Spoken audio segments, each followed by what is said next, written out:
Welcome to Startup Dads, a podcast about the highs and lows of building a business and raising a family at the same time. For more information about the topics we cover on the podcast and other Startup Dads related content, you can follow us on Twitter at StartupDadsPod.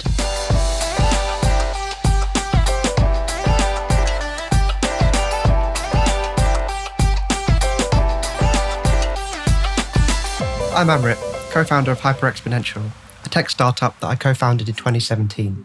It's grown from a two-person team working out of my kitchen to a profitable business with several large clients and more than 20 team members across London and Europe. I'm also dad to Evie, my first child, who was born last December. Welcome to this week's episode of Startup Dads. I'm absolutely delighted to welcome Ben Hardyment to the show. Ben, thanks very much for coming on the show. How are you today? Fantastic. It's great to be here. So can you tell us a little bit about what makes you a startup dad?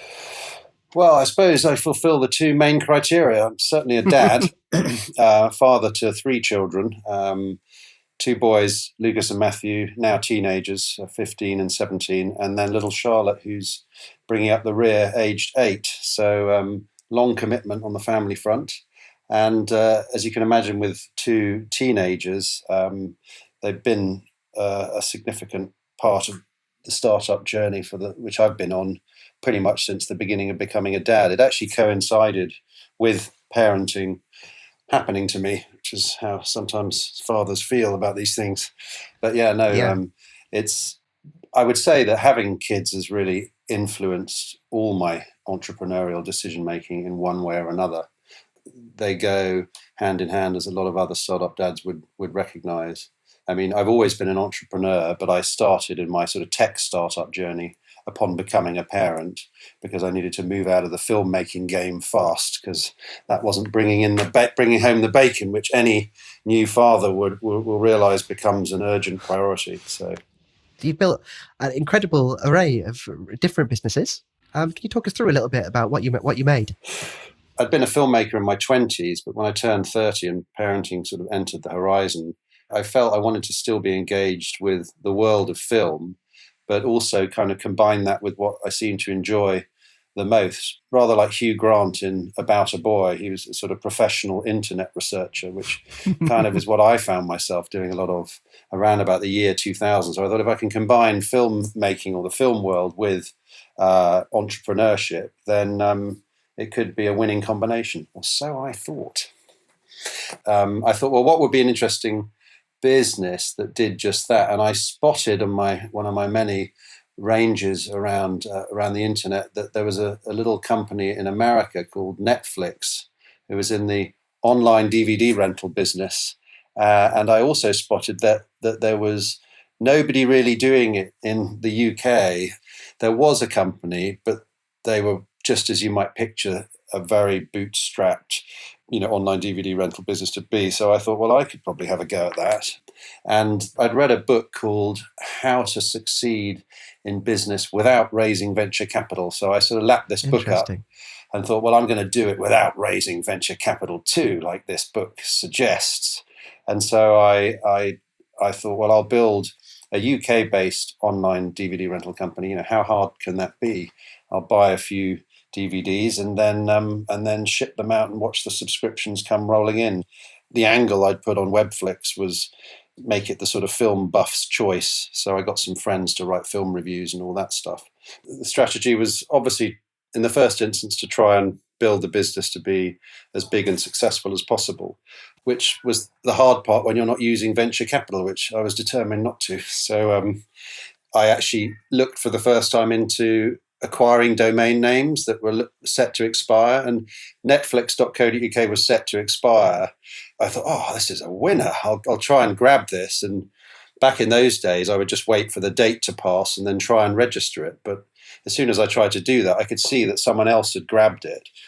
The guy had left his address. So I wrote him a rather sort of mewing letter saying, oh, I'm a smart startup entrepreneur. I want to sort of start a new business and, really much appreciate it if you'd sell me netflix.co.uk. This was a British guy that grabbed it. And he wrote back saying, fine, it's £500. So I ran downstairs saying, honey, kids, I bought Netflix for £500, not knowing anything about the law around IP and things. But I just knew this was a winner for little Webflix because Netflix didn't have any trademarks or anything in the UK. So Wow. I got that. I never connected it to the Webflix domain. I never used it for traffic. I just parked it and waited for the phone call. They committed to launching in the UK, and there was much excitement around this. They even bought, millions of DVDs to sort of populate their inventory for launch. But then, as soon as they heard that Amazon was going to enter the same market back in the US, they backpedaled and decided not to launch here in order to concentrate on streaming, which seemed like an impossible notion at that time.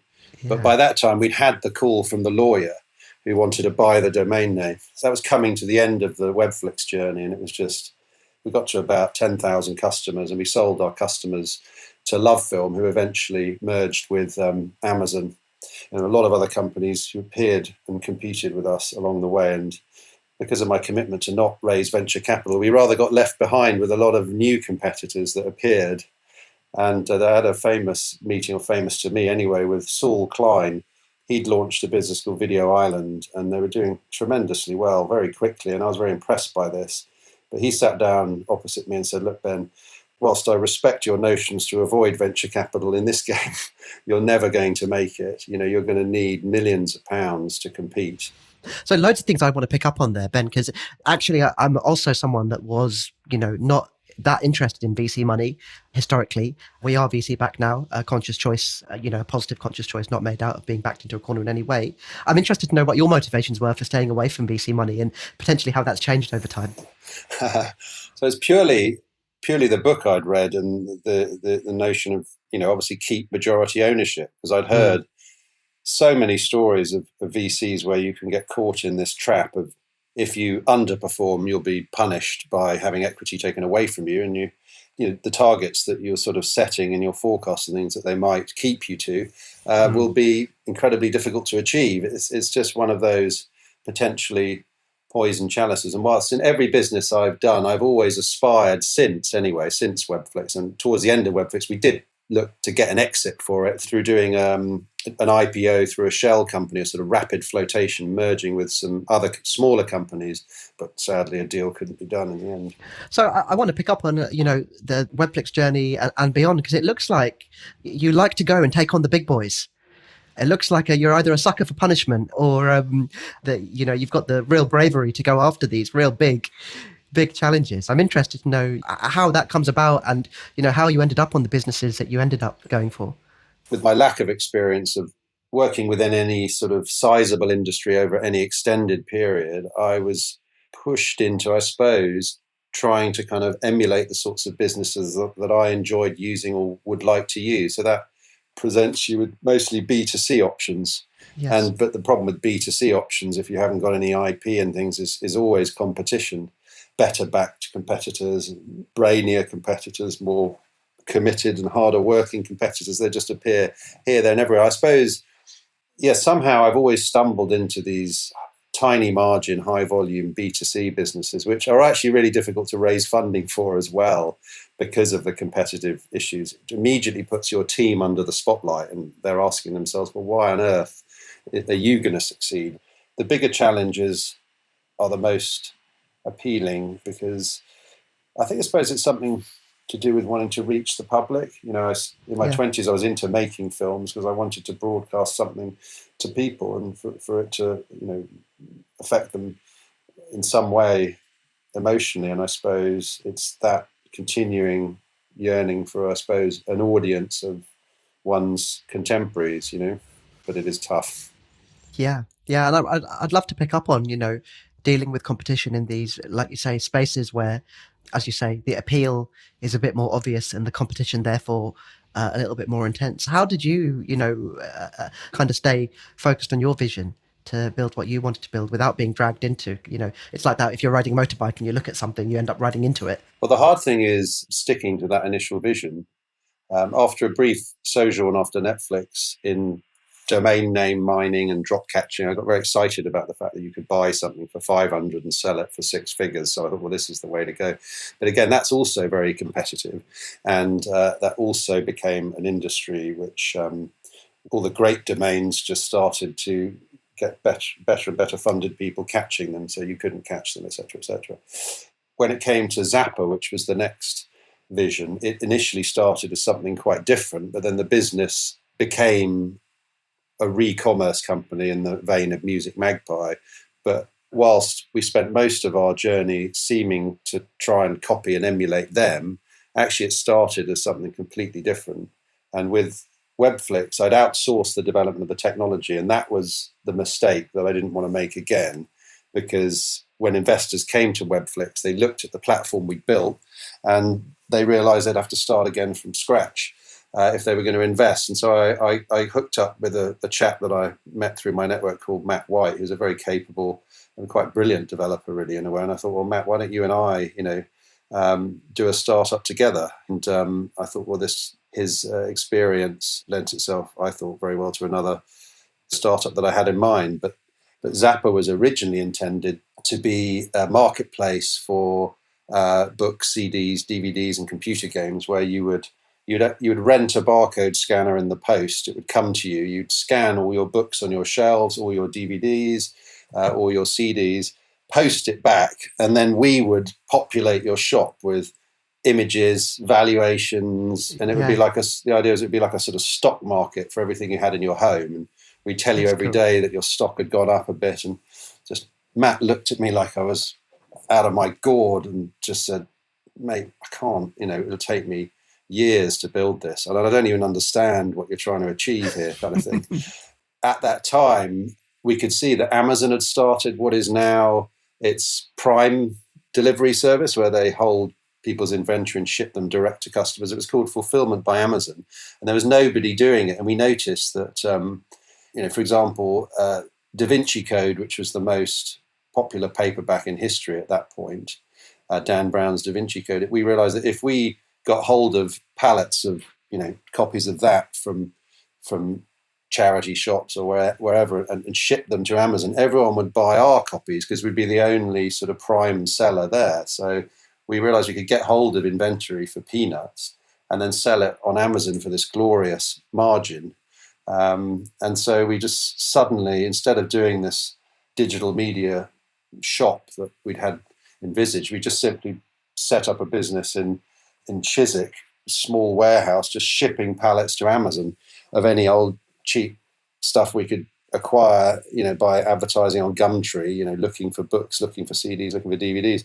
And boy, did they sell. And Matt, because at that point, there was no software to help you interface with Amazon's fulfillment system. Matt had to code his own one for Zappa, which enabled us to just scan stuff in and automatically price. So we were building our own software that just made it easiest for us to ship in volume. And so you start making hay, but the sun didn't shine for too long before a lot of other better, bigger funded businesses just got in on the game. And then the game became, how do we acquire stuff from the public? And we thought, well, there's this company, Music Magpie, seems to be doing something pretty similar. Why don't we slightly emulate what they're doing? So we sort of became an accidental competitor to them. Even with what I thought was an impeccable reputation, having launched this Netflix competitor, I still didn't manage to raise a penny for Zappa until we'd actually finished the website. And the website took what we thought would be 3 or 4 months, but it took about 18 months to finish and launch. And it was quite a hard journey, me and Matt sitting in a room together whilst he coded and I sort of drummed my fingers, is it going to be ready next month? Is it going to be ready next month? But we did eventually get there and brought on some investors.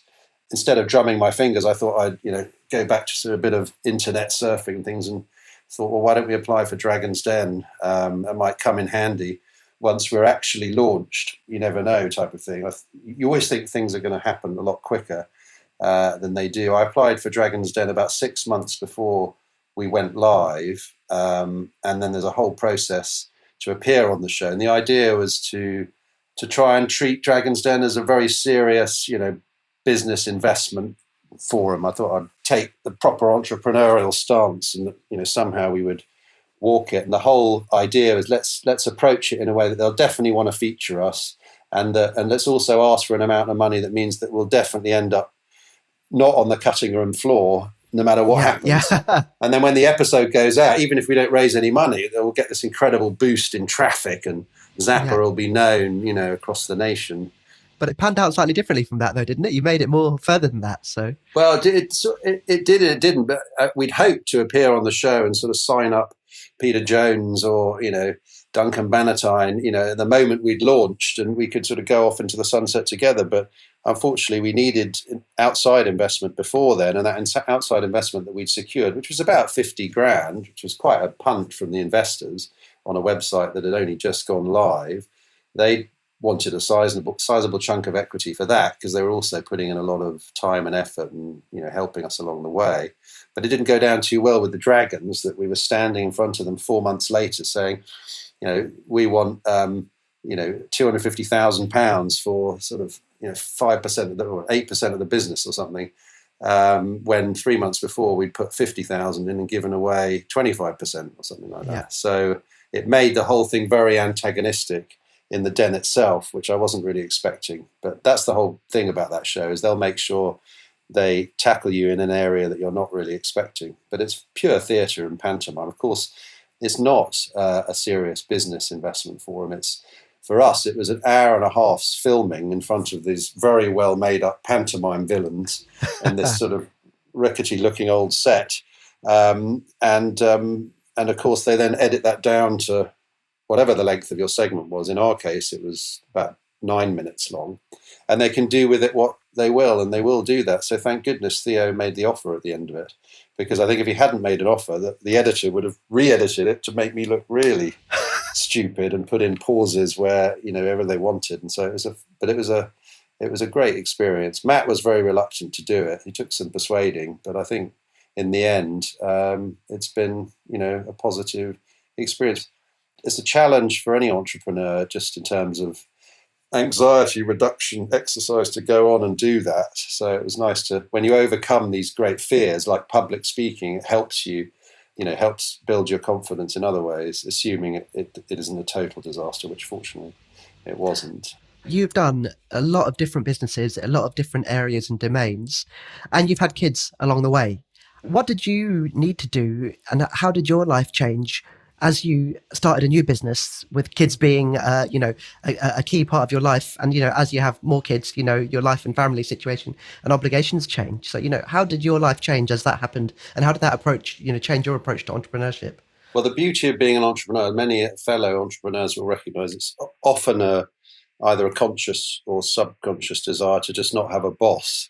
And being your own boss, especially in this age of broadband proliferating, essentially means that with all the travails that can come with it, you can be at home whenever you want, if not all the time, and be there for the first few years of your children's lives, which is so precious. Up until about the age of, say, 6 or 7, that's when children become fully formed around about that age. And whilst, of course, schools and things will influence them, and you will influence them beyond that in a myriad of ways, they become who they are at that age. And so it was just a wonderful privilege to be around them. The boys, when they were very young in the Webflix and Zapper days, but also it's the extra motivation. You know that failure isn't an option. And so you build the sorts of relationships with investors and your board in the company that's all around this sort of all-in commitment that investors really like to see. This guy's all in. He's a family man. He's 100%. He's not doing anything else but this. This is what I want as an investor.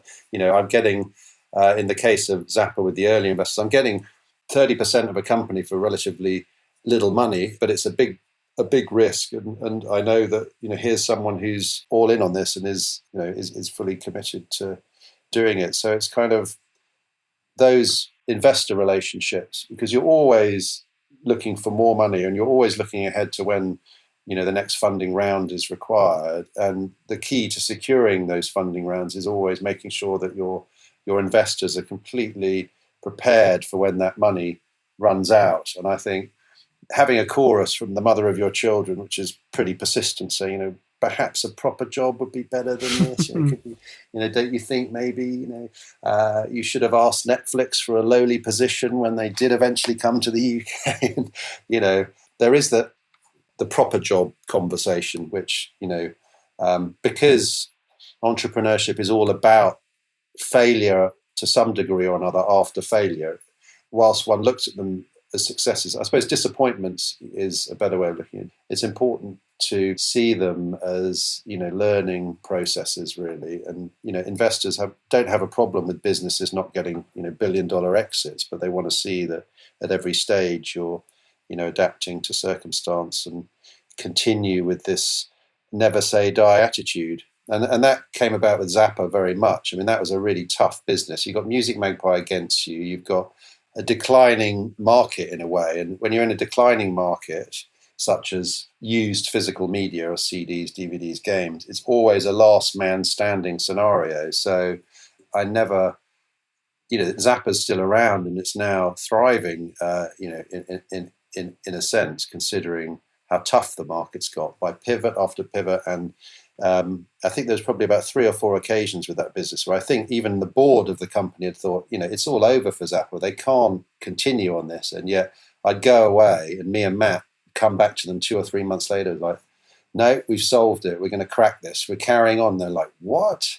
How have you sort of done that? And I think, same with being a dad. There's, you're committing to parenting, and failure isn't an option. It's the same thing. And these two things run in parallel. And of course, the whole thing is a nice dream in the future that somehow you'll make a big success of it and your kids will be proud of what you've done. And I've often felt that as a parent, it's not what you say to your children or the lessons you deliver to them verbally or, the clever ways that you help them resolve challenges. It's more just, who are you? What do you do? What are your values? What are your attitudes to work? And are you aiming high? It's all very well saying to your kids, you must live for your dreams and do the things that no matter how challenging. But if your life doesn't reflect that, then they're probably not going to concede that you've done something similar and therefore they could shoot for the moon. But then I guess startups, the failure rate's very high. So it's kind of, it's also how you deal with the challenges with family, that they want to see that that you're on to the next thing and you're not giving up. Yeah, and how did you, I suppose, when you were going through these difficult periods, how do you manage that relationship with family, work-life balance, work-life fit, whatever phrase people like to use? Because, that's a difficult challenge for any founder, right? And when you're up against it, you're prioritizing and working out when to go again and when to, take a step back and go, it's time for a bit of downtime. How did you make that work? Well, mostly it was that notion of, well, what's the worst that can happen here? I mean, one of the beauties of having limited companies and the whole point of a company is that your liability is supposed to be personally limited. So the worst that can happen with a failed business, unless you've really teed up a lot of personal guarantees and gone, in my mind, way too far, done a Dyson and mortgaged your entire family pile without your wife even knowing, or I'm not sure that's true with Dyson, but I think it's something along those lines. That's proper level of commitment where you're actually opening yourself up to unbelievable levels of stress if failure happens. But if you mitigate the risk by not borrowing personally to excess, at least you'll always have gained valuable startup experience. And everyone should keep in mind that investors want to see that you've done businesses before. If the businesses that everyone had done before had been successful, you wouldn't need to come to those investors originally. You'd keep all the equity in the business and just charge ahead without them. So, if you're doing a startup and it's finding things are challenging, just tell yourself you're always going to have a roof over your head. You're always going to somehow get food on the table. That's why you got to where you are at that point.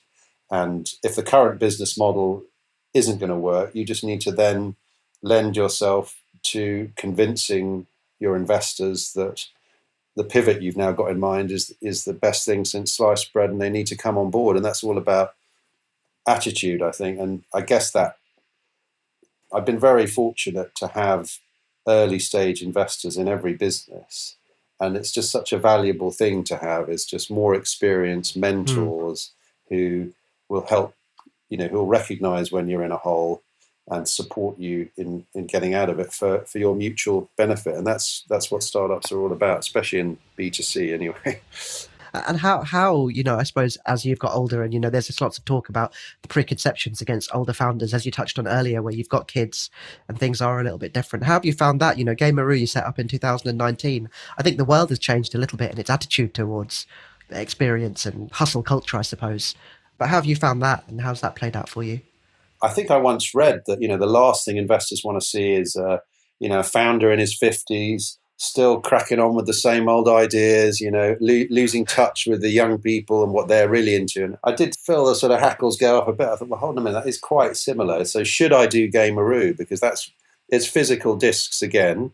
They're definitely on the way out, but I felt that it's an area that I'm passionate about. Gaming has almost been the area where I've demonstrated the most interest over the years. And I thought, well, passion's what's going to kind of carry me through, but it's probably going to be quite a big ask to raise money from the same people that I've been involved with before. It's going to be, we're now in an environment where you can fill stadiums with entrepreneurs. 15 years ago, there was probably felt like there was only a few thousand of us, whereas now there's many hundreds of thousands, I suspect.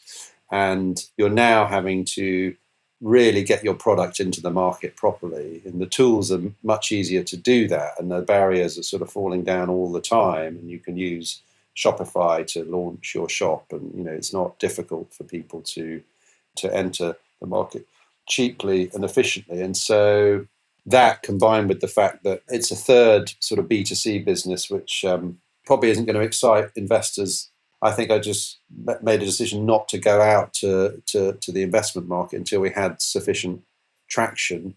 But then this idea of crowdfunding came about. And so we kind of built the launch of Gameroo around that. Again, slightly not realizing that with crowdfunding, you kind of need to sew up 70, 80% of your total investment before you do it. It looks like, it kind of looks like they're getting all the money from the crowd, but actually, when the pitches go live, most of the investment, almost all of it, has often been generated in the private sale phase from people that they already know. So as soon as the Crowdcube project was underway, I pretty quickly had to pull out all my old network of friends, family, investors and say, look, we're doing this crowdfund. Do you want to come on board? A few old mates who'd known me from ventures in the past were very supportive, and that was, quite flattering, really. So, looking forward to kind of delivering on that promise for the investors that we've got, and then doing a big raise next year. We're hoping to kind of raise $500,000 on a decent valuation, but we need to get that early traction on Gameroo 2.0, which is launching in about a month. We've spent all the crowdfund on the product, developing that and honing it and relaunching a website, new apps. It's going to be quite something. Awesome. So I suppose the question I like to ask all guests is one I think be particularly interesting to ask you, Ben. So your journey in entrepreneurship, it sounds like you've been up against it. You've a journey that includes Dragon's Den, taking on the big boys. What's the biggest lesson you've learned from entrepreneurship that you want to pass on to your kids? Well, it's recognition that it's a lifetime addiction. All the successful entrepreneurs I know have never stopped. It's not something you're going to be able to pack in and go back to having a normal job very easily, although tempting offers may come. So, my advice would be time your jump into entrepreneurialism at the right point. You've got to be ready financially, I think, to shoulder that first failure without it breaking you. That's not to assume it will be a failure, but your first startup is going to be a learning process. And, of course, there are ways to mitigate that risk. I suppose the best way to mitigate it is to make sure you're partnering with someone who's got some decent experience. That's the other bit. So it's a lifetime addiction, but you can't do it alone. So make sure you team up with people who are better and smarter than you to kind of drag you along. Certainly lessons well earned. So Ben, we close the show up with the startup shout-out section, where we shine a light on some startup founders, entrepreneurs, investors, anyone in the startup ecosystem that we admire. Startup shout-outs. Who's your startup shout-out, Ben? Well, it's my old mentor, Jasper Smith, who is, to me, is the de facto Hollywood entrepreneur, in British Hollywood version, if there was such a thing. I've known him since we were teenagers. We sort of grew up together, and he joined me to a large extent with in helping start the Webflix journey. And I think without him, his early input, because by the time I started Webflix, he'd already built and exited a very significantly sized business in the gaming sector. And for someone who graduated as a sculptor and who was never, seemed to me, had any sort of business training or anything like that, he demonstrated this incredible level of calm, quiet, generous, sort of open confidence that was just very infectious to all the people around him. He sort of exuded a very generous and welcoming attitude to entrepreneurialism, which I've never quite managed to mirror or mimic in any way. It's a unique skill he has. He had this tremendous exit with a company called PlayJam back in the noughties. He sold that to a big American company for many, many millions. He's now running a business called Arxon, which is an explorer super yacht business. And, talk about one of the biggest possible imaginable challenges. He built a website, found a boatyard, conceived of hybrid explorer vessels. This is a man who's obviously got a passion for sailing, and somehow convinced investors to buy that first boat, which is a terribly difficult thing to do. So they're building the first vessel and look set to achieve a tremendous amount of success with a great eco-conscious message and huge levels of innovation. And my big shout out definitely goes to Jasper, who's, whilst he's not always invested in every business I've done, he's always been incredibly supportive and is, I think, a shining light to all investors out there. Well worth looking into his background and businesses because he's one of the greats. That's great to hear. And it's always really good to hear about super successful, impactful people that are good human beings that are in it to make the ecosystem a little bit better. Ben, that's been absolutely awesome. Thank you so much for coming on the show. Thanks for having me, Amrit. It's been a pleasure. Many thanks to today's guest. You'll find links to them and their work in the show notes. It would really help us if you shared the show with a friend or colleague. So if you know someone who might find this podcast valuable, please pass it on to them. If you'd like to connect with me, reach out on Twitter at StartupDadsPod.